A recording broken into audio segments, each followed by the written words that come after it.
entire IGC, domination in round 4, hashtag one position, highest finishes, highest placement points, the same godlike that struggled in rounds 1 and 2, only to be relegated, the same godlike that people saying BMPS was tough this year. What changed in Group A that allowed it to qualify for the Grand Finals first? How did godlike dominate the entire lobby? How did Mania respond to critiques? How did Samya and Aspak carry the team under pressure? And how a small rivalry with RTS became the talking point of round 4. Today we'll break down all of this in detail. So watch the video until the end, because as big as godlike's comeback was, the story behind it is equally interesting.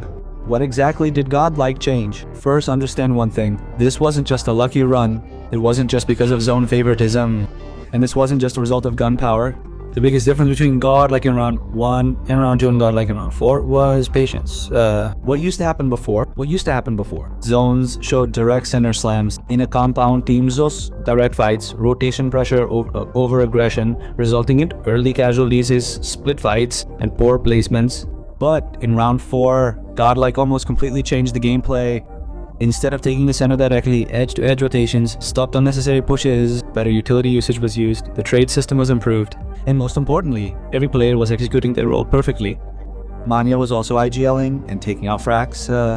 100 was bringing consistency. Espa Power was showing off its superpowered mode, and Admino was providing stability to the team in the support role, shifting from his natural aggressive role. It would be unfair to ignore the improvement shown by Smokey after being appointed coach of godlike. Yet, why didn't any caster predict godlike? The most surprising thing was that no one predicted godlike on day 2. The reason was probably that everyone thought godlike had already qualified and wouldn't play so seriously now. But godlike did the opposite. Even after qualifying, he dominated the lobby. And in some matches, it seemed like the team was just experimenting. Yet, points were still coming. This is the difference when a team is in momentum. Match 1 Arangel, and this is where our ATX story begins. Like day 1, godlike immediately started hunting RATX, and honestly it seemed the team still hadn't forgotten the last match of round 2, but Tridax was also prepared today, so prepared that Milto Power ran away. The qualification pressure was clearly visible. Meanwhile, the fight between Wildfang and Rats begins, and godlike receives a third-party invitation. Barrage of Neds begins between the two teams. Then Manya gets knocked out, but godlike doesn't panic. This was the biggest difference. Had it been godlike from round 1, the fight might have overcommitted.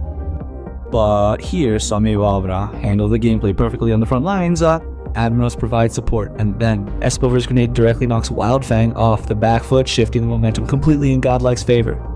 But the real moment was yet to come. On the other hand, Forte closes in on godlike, but Admiros downs Rapado. However, being in the open, Arthur knocks Adamino out in a trade. Just as Arthur goes to revive Rapido, Manya pushes him away with a buggy. Magi! Just then, Some knocks out Viper. In a butt trade, Manya gets knocked out by Arthur and even finishes, but Espa Power manages to take over. And Fortea is straight out of the lobby. Godlike, 2 men down with Sumya and Espa Power. Meanwhile, the zone shifts. Goldan is just making his way into the zone when Sumya is targeted by Sumya. Meanwhile, Sam's position is revealed. Espa Power's about to slam with a buggy. Sam reduces Espa Power to 1 HP, and then something unexpected happens. Espa Power knocks Sam down to 1 HP, and Caster is shocked. Meanwhile, that spray-filled net sends both Sam and Espa Power to the lobby. But brother, Espa Power's take on Sam was nothing short of amazing. Seeing this, Sensei drops Sam in the next match. One slap from Espa Power's shotgun, and the guy is benched to death. And here comes the most underrated performance of round 4. Godlike again, playing his edge of the seat gameplay. No over-aggression, no panic, no unnecessary risk, and in front was Nebula. Fight begins. Espa Power headshots, Kratos from 300 plus meters, knocking him off the vehicle. Then comes Sam's entry, making it a 1v3 with Nebula. This was the moment where I personally felt Godlike's confidence had reached its peak, because when individual players start clutching, the team becomes dangerous. And the same thing happened with Matanza. After Nebula, Matanza became the target, and then the same pattern, H fight, clean execution, fast trade, no overextension, takes out Javin in 100, S Power finishes Fierce with Shadow Knock, Swallow Zone, and just like that, Godlike clears his way into the zone. And now it's Wind God's turn. Admin and S Power find openings, vehicles went bust, nukes arrived, pressure built, and then Godlike wiped out the entire team. By this point, Godlike had secured 10 finishes, but the most impressive thing was how well planned each fight was. Match 3 Mamara was calculated, not random. This match wasn't as big in terms of numbers, but it was incredibly important in terms of mentality. Nebula instantly picked off Admino and then pushed Godlike, leaving him down 100, but Manya managed to handle the situation. Look, Adi knocks Kratos, then Manya gets knocked out too. But Espa Power used utilities to buy some time. Espa Power was reviving Manya. Beast arrived to play a third party.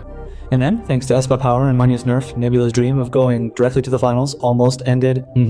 Unfortunately, due to zone pressure vs his potioning, Godlike wasn't able to cover many points. But even here, one thing was clear. The team didn't collapse under pressure, and that's the quality of a champion team. Now, the most interesting point was Godlike really targeting RTX. I think, yes, 100%. I think fans haven't forgotten the last match in round 2, and players haven't forgotten either. When the repeated aggressive potioning against decks was seen in round 4, it seemed Godlike was trying to send a message, we're back. And honestly, the message was delivered because Godlike is in the Grand Finals and RTX's journey has been very difficult. What should we expect for the Grand Finals? The most important thing is that Godlike didn't just qualify, they qualified in a dominating manner. Highest finishes, highest placement points, #1 position, and most importantly, momentum. The team that improves under pressure is a trophy contender.